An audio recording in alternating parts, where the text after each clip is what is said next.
भाई और भौणी मैंने ऊपर जो भिडियो देखुन ना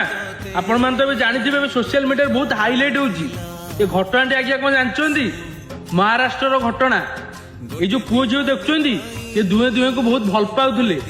भीतर बहुत लयालिटी थिला आ से पुओ भी कथा देइतिला मु जदि बाहाबी मो जीवन दे तते ही बाहाबी आ से झीओटी भी ताको कथा देइतिला मु जदि बाहाबी तुमको ही बाहाबी आ से जो झीओ बाप घर धमक देइतिले से पुओ को जदि तू आम झील पछर गोड़ेबू कि जबरदस्ती कहू बाहाबी तते आम मारदमु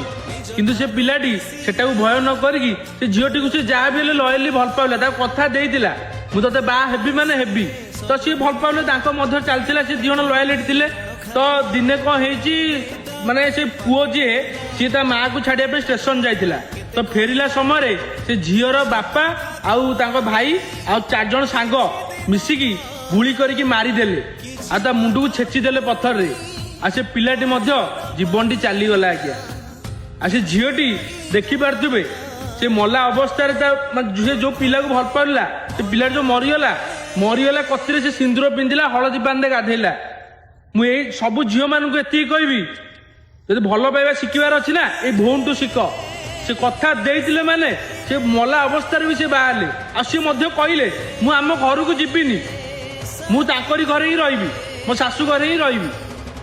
आ गोटे कथा से पुलिस कतरे कहले जो मैंने मो स्वामी को मार्चंदी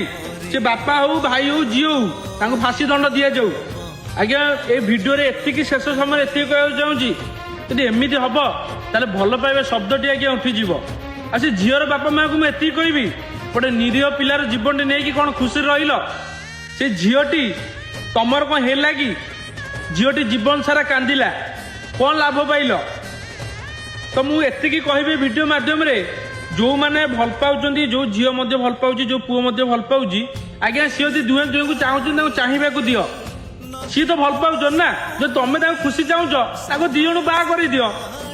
आज्ञा आम यदि भांगीदबा तो जीवन चलଯିव यही गोटे एग्जांपल कौन रहा झीटी जीवन सारा एना कांद तो जी भिडियो देखुन आजिकल बहुत घटुची समस्त बापा माँ टे मना कर दौरान तो जहाँफल कि गोटे पुओ हो गोटे झील जीवन चली हो खुशी रे कहीं भी रही पारे आज्ञा तो ये भिडियो जिते मात्रा पाँच शेयर करूँ आ से भाई भौणी को दी माने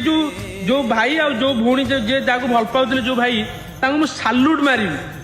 माने ये झील मिलवा बहुत दुनिया रे कम आ पुओ भी मिलवा कम